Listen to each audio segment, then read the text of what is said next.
All right. Welcome to Simply 15. Today we're going to do a classic Simply 15 on Tango and Cash from 1989. A great year for movies.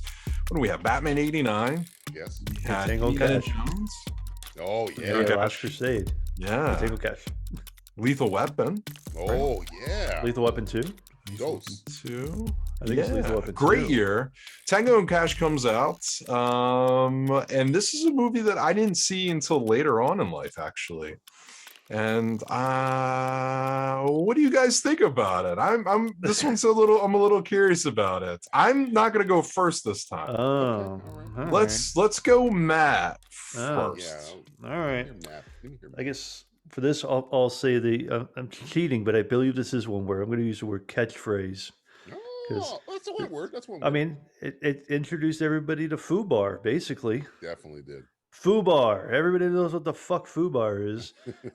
It's got other catchphrases. It's got like Rambo's a pussy and stuff like that. It's got some fun stuff. This movie is weird. It feels like it's directed by somebody who wouldn't be the director, I feel. Well, the director, I believe, was replaced during production. Okay. There was three directors. Three directors. Twice then. That's why this movie seems like three fucking separate movies. Yeah. It feels like a buddy cop movie, a prison break movie, and then a who done it, or it's like, okay, it's Lethal Weapon meets like kind of like Face Off a little bit, and then like Last Action Hero with like some of the dick jokes, and like, obviously the thing behind me is a joke that I'm sure Justin will be like, that's not done right. That's not done right.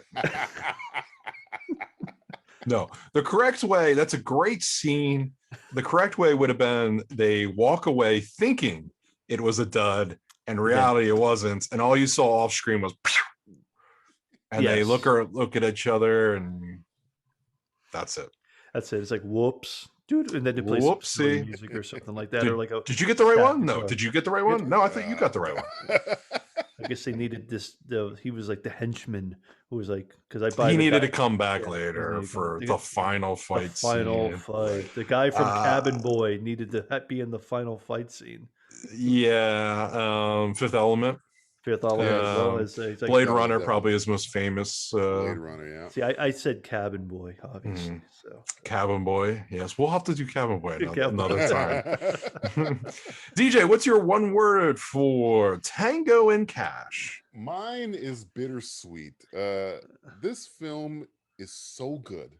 We should have had 5 sequels, but all we got so is good. So good. Please explain. I can't. The We're leading up closest thing to we got to a sequel was the Hobbs and Shaw pseudo remake, but this was the first. That's true. This is the first R-rated movie I got as a present for not freaking out after I saw Die Hard. Die Hard was the first R-rated movie I saw. My parents This is the said, first "I don't movie they freak gave out, you I for can like watch more R-rated movies." Tango and Cash was number 2, and I fucking love this movie. Mine was Nightmare on Elm Street, Dream Warriors. That's my first R-rated. I couldn't fuck with Freddy, man. I hate Freddy. But no. I would just say I'm a sucker for a good buddy cop action thing. And come on, guys. Kurt Russell. This is my second favorite. He steals this movie. Yeah. He is the fucking movie. It's big. It's Jack Burton and Gabriel fucking Cash. Those are my 2 favorite Kurt Russells because he's so Kurt Russell. He is. This movie for both of them is kind of how they probably are in real life. This is how Sly is the first time you ever seen Sly be funny or like have a funny and jokey. sarcastic.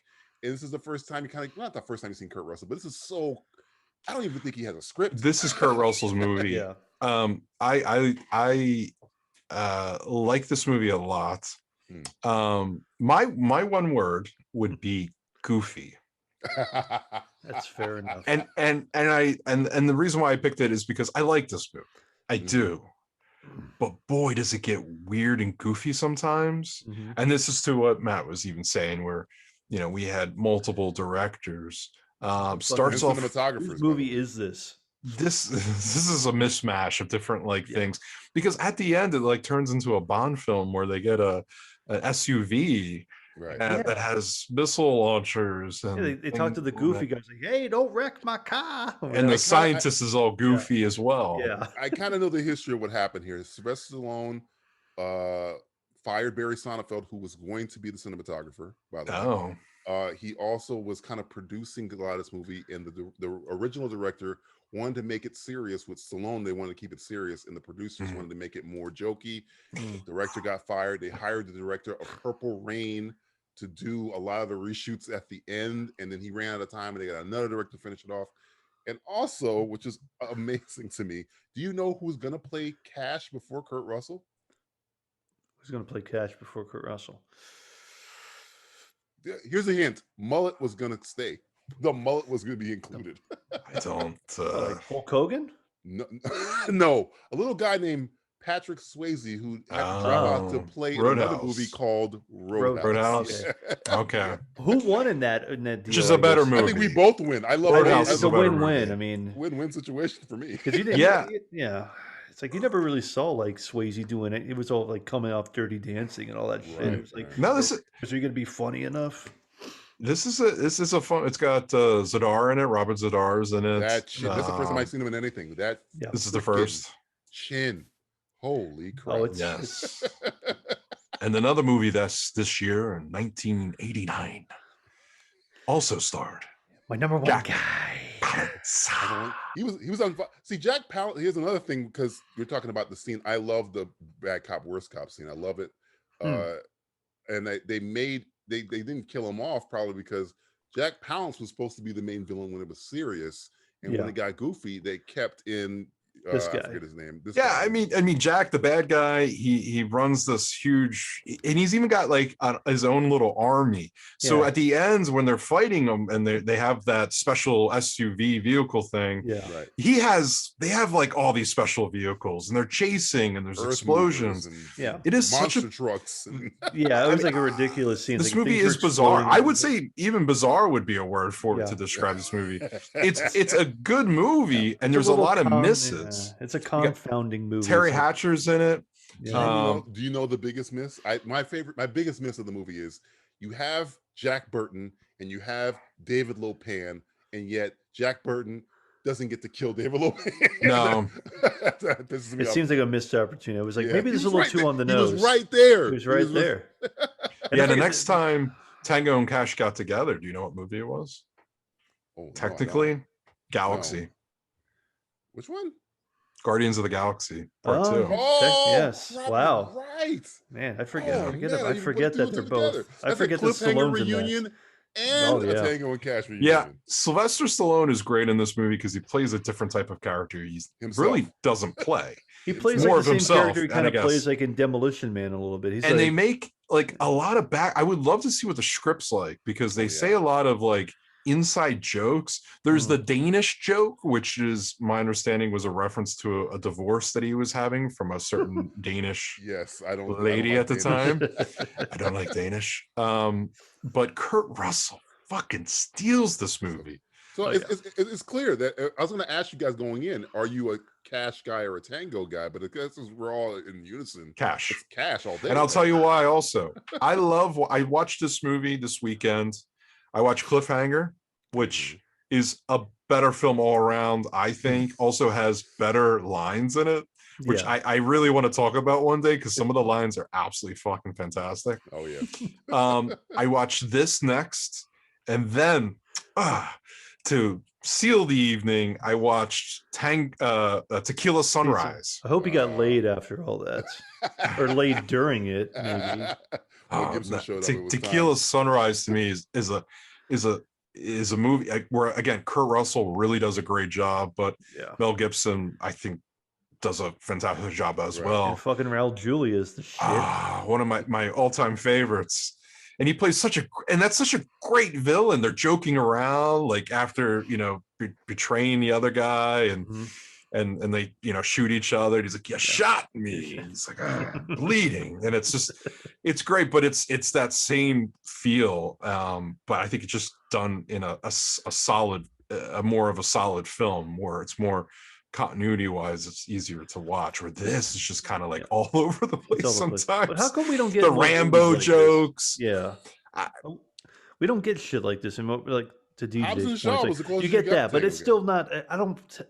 Jason Statham and The Rock. I'm not putting them in the same conversation. It's like they, I guess, charismatic, but they're not like they're not as charismatic. These two fuckers were at the height of their fucking powers in 1989, but you never got anything else. That Teri Hatcher scene where she's like on his back giving him a massage. Innuendo scene, yes. Tango comes in and she's like, "Oh, I'm almost there. I almost got it in. And then he crashes through the window or through the door, the screen door, gets his captain, which is such a, if you watch that movie, you could tell it's just a stunt guy. It's so terribly done. And then he gets up and then Cash comes over and he's in women's, because he escapes dressed as Kurt Russell a woman. Goes in drag in this movie. That is the thing that happens. Yes. The penis jokes. My favorite Kurt Russell scene is the scene with the guy that's in Matt's background. I forget his name. Great actor, character actor. And he has in the prison when he has the knife to the switchblade to his neck. He goes, and he just loses it. He goes, "You want to cut my head off? You want to fucking kill me? I don't give a." He uses a fucking basketball. I don't care. I don't want to kill by this fucking guy. I want to get killed by a guy with a ponytail. It's so good. Ponytail was so last year. If you love Kurt Russell and you have not seen this movie, this is the most. I like this better than Snake Plissken. I like this better than Captain fucking Ron. Overboard.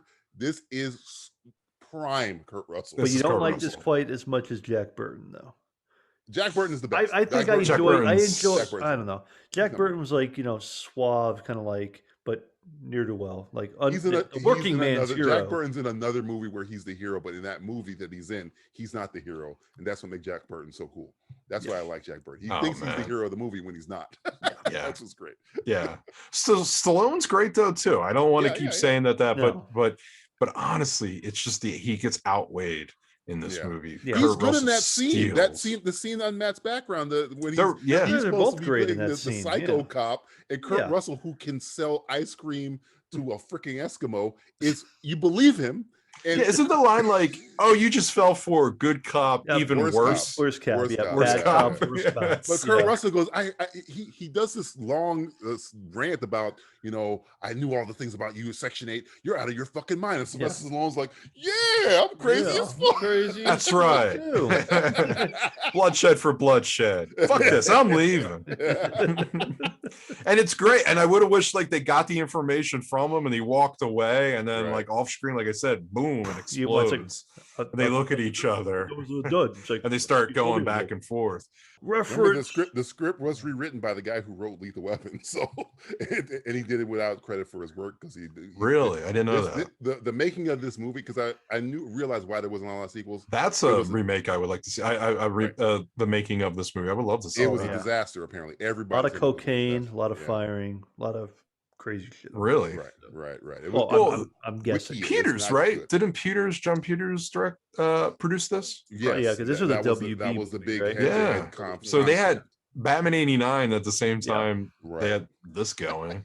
Probably because they didn't give a fuck. They were more focused on Batman '89. I think. Like this is not really a project for us, but because Lethal Weapon, that's a Warner Brother property too. So you had like so many fucking.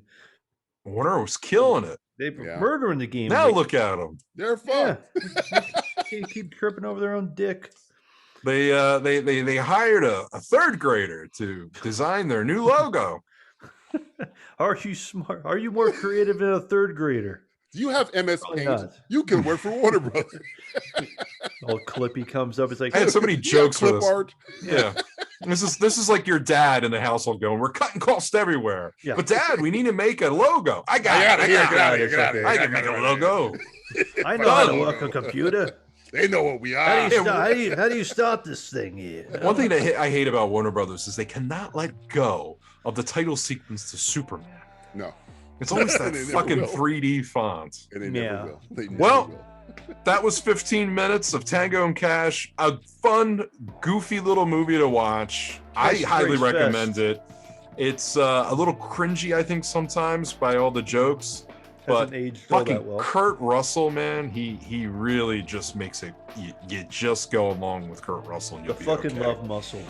He's fantastic. And Tequila Sunrise, I think at the end of the night, have a drink after you watch this movie with some Tequila Sunrise and Michelle Pfeiffer, Mel Gibson.